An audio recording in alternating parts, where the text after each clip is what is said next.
Best fourth quarter teams in the NBA currently have won 5 straight overall, 9 straight on the road, and a tip gone awry ends up in Milwaukee's possession.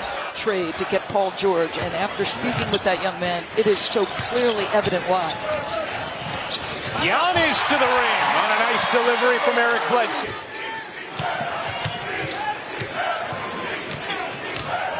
Here's Paul, flipping it up and in, plus the foul. Antetokounmpo fed DiVincenzo. He's able to collect it and find Matthews on a 3. Back-to-back years of being the league's most valuable player. I mean, the only guy close at this point is LeBron James. Bledsoe buries the 3. And if you're Billy Donovan, you've essentially said, all right, we have to do what Toronto did, right, which is try to control the paint to as much as we possibly can. Points tonight to Milwaukee probably, but those 2 things you're thinking of defensively.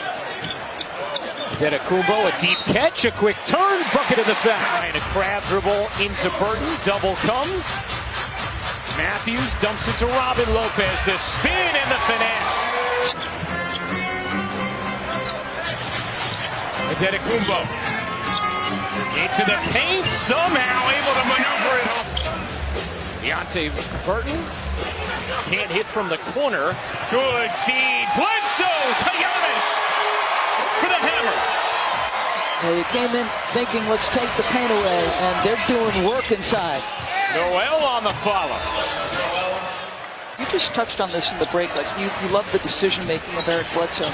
Paul George comes off the bench, excellent defensively, knocking down shots left and right. In the NBA, he's like, I can't think of anyone who would challenge how good they are. Lopez hooks it in. Boy, he's doing work. He's making it look easy down there on the post. Those shots right there they're going to be the last line that Milwaukee's looking to guard. Connaughton to the reverse. And let's give Billy Donovan some credit. I mean, for me right now, it's he and Nick Nurse, and maybe Mike Budenholzer, obviously. You know, it was interesting when we talked with Giannis and Eric Bledsoe before the game, just, you know, how much they brought up the comfort of the system as DiVincenzo, one of the reasons it's tougher. Or conviction about the system, more confidence. DiVincenzo firing away. It was beautiful. Giannis draws bodies. Gets the soft roll off front rim. Stay attached here. Lead for Milwaukee, it's 10. Good find, Adams to Nader. Very pretty pass. Giannis, able to grab, dish, corner 3, no. Rebound, Giannis saves underneath to DiVincenzo. It feels like multiple opportunities every trip for Milwaukee. Scrapping, clawing for everything. Paul, pretty touch. Lopez in the corner, trying to work Adams. Fading away and rimming in. We'd all feel a lot safer with Steven Adams in charge, right?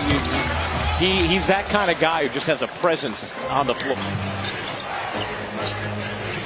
Gilgeous-Alexander working around an Adams screen, gets Matthews on his hip and puts it in. Come on, that's just high-level stuff, right? Gilgeous-Alexander says might have been his favorite young player ever.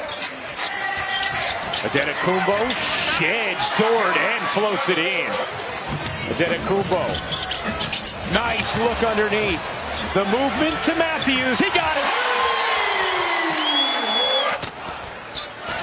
Gallinari not available tonight, second half of back-to-back as Antetokounmpo rims in a 3. Everybody clap your hands. Giannis off one leg, got it to drop, plus the foul. Only 2 players have ever won an MVP and Defensive Player of the Year in the same season. Michael Jordan in 87-88 and Hakeem Olajuwon in 93-94. Antetokounmpo with his 10th rebound to go with 19 points in this first half. His jumper is true. Yeah. I don't think that's comfortable. Just a fierce competitor who also can go gadget arm. The Bucks 50-8. They are 26-3 at home. Clinched a playoff spot earlier than any team in league history, and that man a huge reason why. They have just throttled teams this season. Their point differential as Dort Euro steps his way into a bucket. Paul elevating and hitting. I think one thing you know about Chris Paul. Giannis raises up, short. Here's Diallo ahead of the field to power it down. And Milwaukee without Chris Middleton.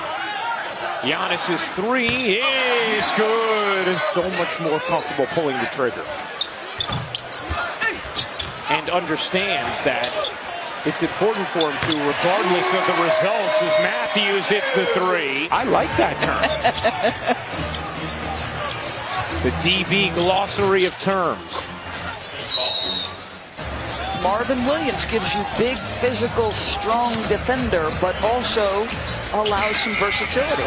So it's an interesting pickup for them. Gets a steal on this possession. Giannis tried the no-look, deflected. Here comes Paul. Paul left alone, cans the three. Won 5 straight overall, 9 straight on the road. Different level of challenge here tonight, though. Giannis turns and puts it in. Diallo's three is not even close.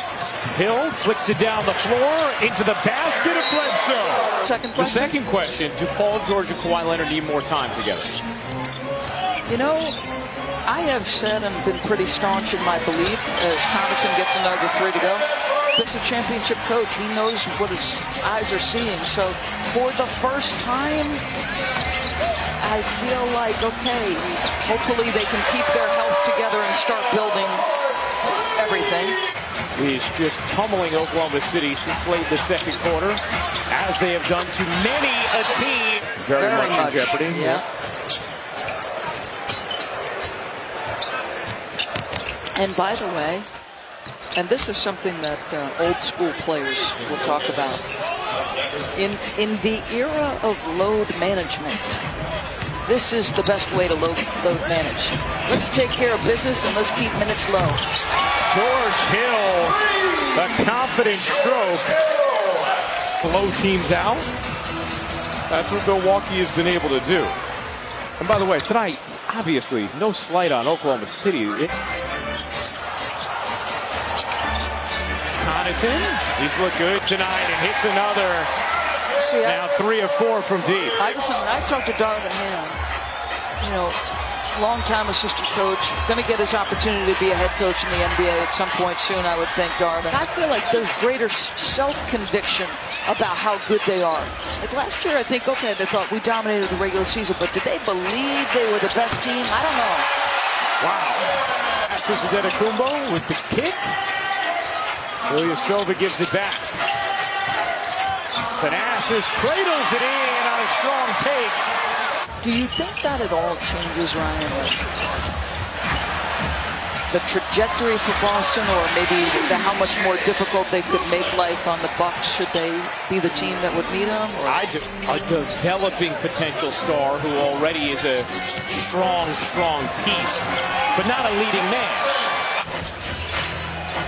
Doris, is Boston the team you look at as the biggest challenge to Milwaukee? It is for me. I mean, I mentioned Toronto in the Open, and to me, this team is better on so many levels.